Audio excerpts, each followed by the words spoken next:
So when a hurricane strikes, most people think it's about luck, wrong place, wrong time, right? Nothing you could do. Yeah, but the truth is, science says otherwise. Today, we're pulling back the curtain on what really protects a home. We're talking your roof, your garage door, and a system of upgrades that can make you 70% less likely to suffer hurricane damage. And the best part? You don't have to wait for new laws or for building codes. You can do it right now. Stay tuned. You're listening to DisasterClass Podcast by Instinct Ready Emergency Management. Hello, everyone, and welcome back to DisasterClass, the podcast that's dedicated to educating, preparing, and equipping you for life's disruptions. I'm Jason Perez. And I am Wesley Long. And Wesley, you know what the bell means. Yes, everybody. Class is now in session. Welcome, everyone. Now, Wesley, it is National Preparedness Month. It's September. And today we're going beyond the basics of food, water, shelter to talk to you about how you can make your home more weather resistant, stronger, and stand up to the things that nature throws at it. Yeah, and we had a great opportunity to talk with Rachael Gauthier. She's a meteorologist and science content producer at the Insurance Institute for Business and Home Safety.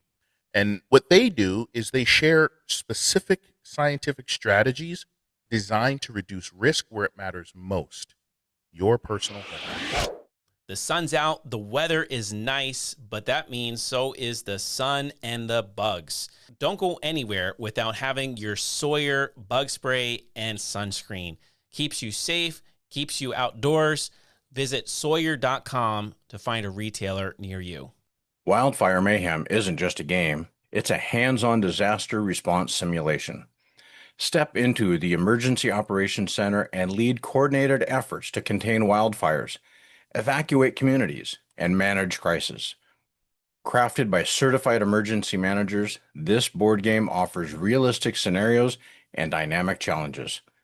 Get your copy at emdisastergaming.com and bring preparedness to the table.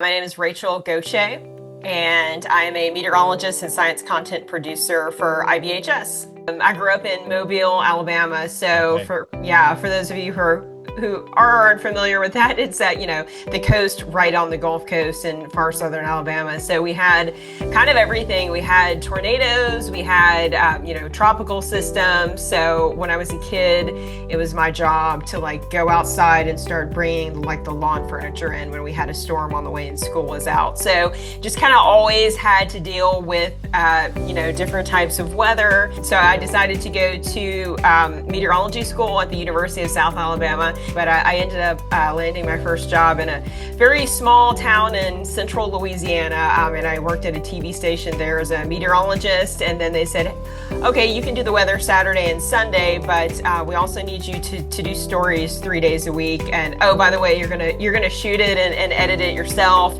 and it's gonna be hard news a lot of the time. So I kind of Wow. Yeah, that was kind of how things, were back when I started in the TV business. So needless to say, in addition to weather, I've done a lot of other things from a reporting standpoint. So because I was the meteorologist, I was typically the one they always kind of threw out, the morning after a tornado or the morning after a hurricane to then cover it. So I've seen a lot of disasters in person, right after they've happened. So now Rachael works for IBHS. That's the Institute for Business and Home Safety. Yeah, and if you're not familiar with the IBHS, it's a lot like the IIHS, the Insurance Institute for Highway Safety. The organization that crashes cars with test dummies to measure and test car safety features. The IBHS is just like that, but for personal homes. We're building full-size houses, and we put them in our test chamber, which is a wind tunnel that can replicate up to Category 3 winds. So we have 105 fans, and they can blow up to about 130 miles per hour. So Yeah, we get to bring full-size houses, put them in the test chamber, and then, we try to blow them down to do research on wind and wind-driven rain. We shoot hail at houses, and then these days we actually burn a lot of houses down for wildfire research as well. Right. Okay, so when you say chamber, we're talking a rather large structure, I would imagine. Yeah, it's about 6 stories tall. It looks kind of like an airplane hangar.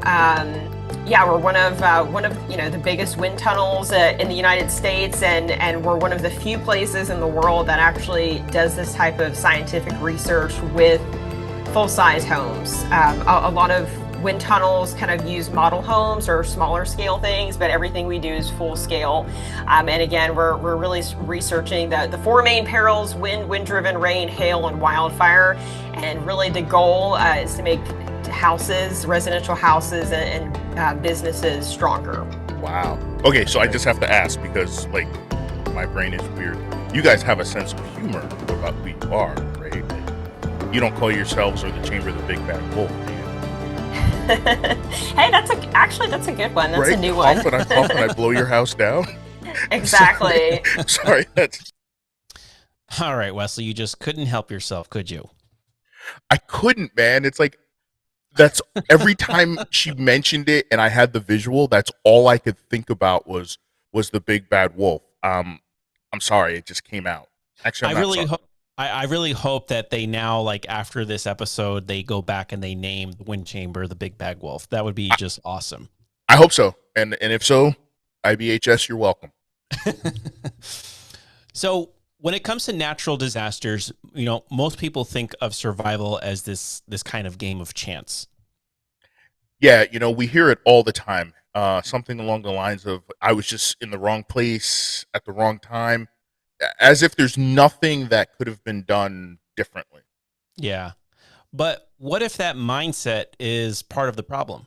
People's reaction has kind of been, oh, well, I was in the right place at the wrong time, kind of luck of the draw. There's, what can I really do about it? This tornado or this hurricane hit my house, and, it was just meant to be. There's nothing I can do. But there's actually a lot of stuff that you can do. You don't have to just kind of be a sitting duck waiting on this storm to come and strike your house. And that's something that I really didn't know until I came to IBHS, that we really have the engineering and the science for homeowners to adopt themselves. You don't have to wait on any particular building code to advance or, any particular program to be passed. We have the science, we've put it out there in the form of these programs, like our Fortified program, and any homeowner at any time can choose to adopt these programs, and we've seen them work. We've seen them work in our test chamber, testing, or actually blowing those houses down. We also do a lot of post-event investigation to actually go back and assess these homes and find out how well they perform. So, I just tell people that you can take the mitigation of your home into your own hands at any point, because the science is out there and it's available for everyone. Exactly. So once you realize you're not just at the mercy of the storm, that there are actually proven steps, science-based steps that you can take, the next question now becomes, okay, well, where do I start? Well, according to IBHS, it all begins at the top, literally. So the roof is, we say, it's the first line of defense at IBHS, just because it's so important.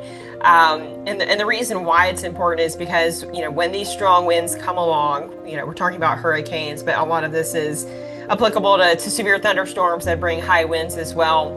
So those wind pressures are enacting a force on your home. They're trying to pull your roof off, and they're trying to cause damage to your home by kind of pushing and pulling on your home. So keeping the roof attached to your house and keeping it securely attached, so that the wind doesn't find those weaknesses to exploit, like blowing your shingles off or trying to pull the roof deck off your house. All of that is important for the rest of the structure, right? Because if your roof goes, that's likely to lead to other structural damage like walls and things like that. So having a strong and resilient roof is the first step.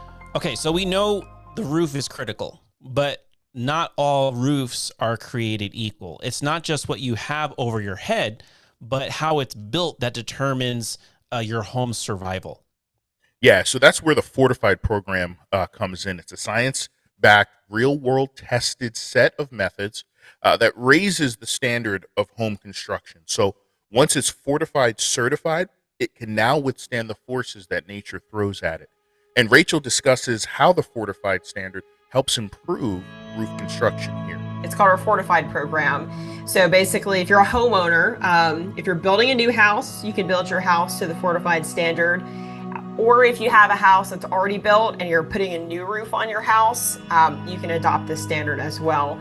So basically how it works is you would reach out to a Fortified contractor. They follow the technical standard that's based on our science. And it's kind of composed of a few key things. One, we just use a special type of nail. It's called an 8D ring shank nail. So if you look at a standard nail, it's just very smooth. If you touch it, it's super smooth. But an 8D ring shank nail has these little ridges in it. And really, it's very simple. All that does is it helps keep your roof deck attached to the rest of your house. And so the roof deck is that plywood that's on top of your house, right? So, a lot of people think of the four walls of your house holding the roof up, but it's actually your roof holding the rest of your home down to the ground. So that's why it's important to keep it attached. So it uses just some different nails and a special nailing pattern. And then another key part of a Fortified roof is on that plywood, that roof deck, you have the little gaps and cracks between the plywood. And that's really meant to be there to let your roof kind of contract and expand with all the changes in temperatures. But we put tape over that, and that's called a sealed roof deck. And that's really our key component of Fortified. It's just putting tape over those seams. And the whole point of that is to keep the water out of your house. You know what I love about this is that it's not some massive, complex overhaul, right? We're talking about small changes in how the roof is built or upgraded, but the back end potential of that impact, absolutely huge. Absolutely. And, it's not just about surviving the storm. It's about being able to live in your home after the storm. That's a huge difference that people don't always think about. Yeah, exactly. So, I was thinking the same exact thing. Naturally, the next question is going to be, okay, but what is this going to cost me, right? That's where it gets actually more encouraging based on what Rachel tells us. Yeah, so it really ranges. It's much simpler to put into practice when you're building a new house, and the cost is really low. Like we're talking maybe single-digit percentages on the extra cost over code. So it's really minimal. If you're retrofitting a roof that's already built, it could cost maybe a little more. The range we give is somewhere in the range of like 5 to 15% extra. But the return on the investment is huge because, your home is going to be able to better withstand the wind that comes along with these systems. Even if your shingles blow off and your roof deck is exposed, having the tape over those seams prevents most of that water from getting into your home. So, your home is stronger. You're going to be able to stay in your home. Like you can lose your shingles on your roof, right? And you could still live in your home if there's not water in it. Right. But one of the issues we see is, people, they lose their shingles, they lose the underlayment. And so not only have they lost parts of their roof, but then, the rain comes along with the system and they have all this water in their home. And right. That leads to mildew and mold. Your belongings are damaged. So sometimes a home can withstand a storm, but then it's still not livable because of the water factor. So that right there is the key. Your house might look fine from the outside, but what if water gets in? It can take you out of your home for weeks or even months. Yeah, absolutely, Jason. And mold doesn't wait, right? Once the water is in, it's a race against the clock. So even if the roof is still standing, you could still be dealing with major damage that actually makes your house unlivable. Yeah, and that's what makes the Fortified upgrades such a smart investment. For a relatively small cost, especially when you're building new, you're buying peace of mind, safety, and the ability to bounce back and resist those things that nature throws at you. Yeah, and it's not just about protecting property, which is important, but it's about protecting people's lives and then their daily routine so they can get back to normalcy, right? Being able to sleep in your own bed after a hurricane, that's priceless. But water isn't the only threat. Once the wind finds its way into your home, that's when things can escalate fast. Yeah, so we talked about the wind pressures kind of pushing and pulling on your roof. So that's on the outside of your home, but more problems ensue when the wind gets into your home. So our homes in the United States are designed for external pressurization. So they are built to withstand those forces acting on the outside of your home. So you can survive a storm and your home can survive a storm, but they're not built to withstand wind pressures getting inside your home. So we basically, we're dependent in the United States on keeping the wind out of your home. So once a big opening, could be just a window or a door, but since your garage door is typically the largest opening, that's kind of why it's the most vulnerable. So, how many times have you seen footage or been out after a hurricane and you've seen all the garage doors caved in, right? Or blown in? Mm-hmm. So once the wind blows the garage door in, those wind pressures get inside the house, and then they're trying to fill up your house like a balloon. Because the wind, once it makes its way into your house, it needs to find a way out of your house. Right. And it's going to do that by working through all the components of your house, the walls, the roof. So once this wind gets in, again, it's trying to internally pressurize your house, filling it up like a balloon, and then something has to give, right? Wow. So you're seeing structural collapse, you're seeing walls collapse, extensive roof damage. So that's why it's so important to keep the wind out before it ever gets in, right? So we have something called a wind-rated garage door that's part of the Fortified program. So there's Fortified roof, which addresses those components of the roof, the special nails. It's going to seal the roof deck to keep the water out. It's also going to have some components that keep the edges of the roof locked down to kind of resist that wind. But then the next level would be Fortified silver. So you can install a wind-rated garage door. So this is, it's not going to be just your typical garage door. It's going to be one that's been tested, in a facility to stand up to these higher winds. So it'll be rated for different wind speeds. It could be 90 miles per hour, 100, 130. And that keeps the wind, keeps your garage door in place. It has those special components that really strengthen your garage door and help it hold up to the wind so that wind does not get into your home. So between a stronger roof and a wind-rated garage door, you're building real protection. But we get it, right? Those upgrades, they sound expensive. Yeah, and for a lot of homeowners, especially in hurricane-prone areas, that cost, it can feel like the biggest barrier to entry for this program. But here's the good news. There's help out there. In fact, some states are stepping up in a big way. I do want to say, though, in regards to Fortify, there are a lot of great grant programs. And we recognize that, it's not a cheap upgrade to change your roof. Again, we talked about the return on the investment, but there are grant programs available. Alabama has a great grant program, Louisiana, North Carolina. So some of these states are giving, $10,000 to homeowners towards upgrading their roof to a fortified roof. So there's definitely a lot of great assets out there. But yeah, one of the things I appreciate about the IBHS, it's not just, hey, do this, or hey, do that. They actually show you why it works. It's so important understanding the why behind things. And they do it through real testing, real science, and real results. Yeah. And what I really love, too, is they're not keeping that research behind closed doors. There's some incredible resources out there accessible to the public so that homeowners, builders, emergency managers, anyone can learn and take action. Yeah. And if you're looking to dig even deeper, see the experiments for yourself, or just get straightforward lists of what to do in a good order, Rachael pointed us to some amazing places to start. Yeah, well, you can read all about our research on our website, IBHS.org. We have all sorts of things on there, lots of videos from some of our previous experiments we've done. We have some papers as well. Some of the stuff on our website is for our members, so it's not all available to the public, but there's a lot of great stuff on there available to the public. And then, yeah, you mentioned our Ready guides, Hurricane Ready. We have like all those lists together, all the simple tips that homeowners can follow. And then fortifiedhome.org is really all about Fortified. So you can read about all the different levels. There's information about the grant programs there, how you can apply. So all sorts of stuff available. We also have a podcast as well. I'm actually the host of IBHS's podcast. Nice. Great. Yeah, it's called Disaster Discussions. So we have all sorts of different guests, some outside guests, but a lot of my favorite ones are ones where we just sit down and I get to talk to the researchers about the research that they're doing for an extended time, kind of diving into why they're doing it and what they've learned. So if you're interested in learning more about, our research, definitely listen to our podcast as well.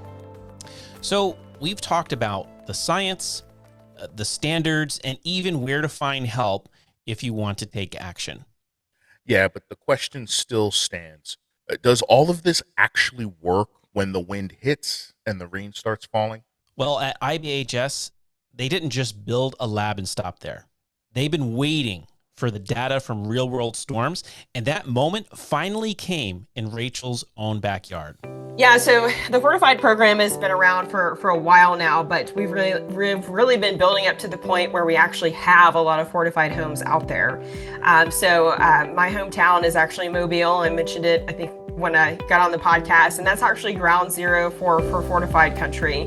So we have more than 50,000 homes in fortified homes in Alabama, and most of those are in two counties, the two right on the coast, Mobile and Baldwin County. So we've been doing kind of post-event investigations, some smaller storms. We've done our work at the lab, but we've kind of been waiting on a storm to come along and actually hit a large number of fortified homes to find out if it works in the real world, right? Right.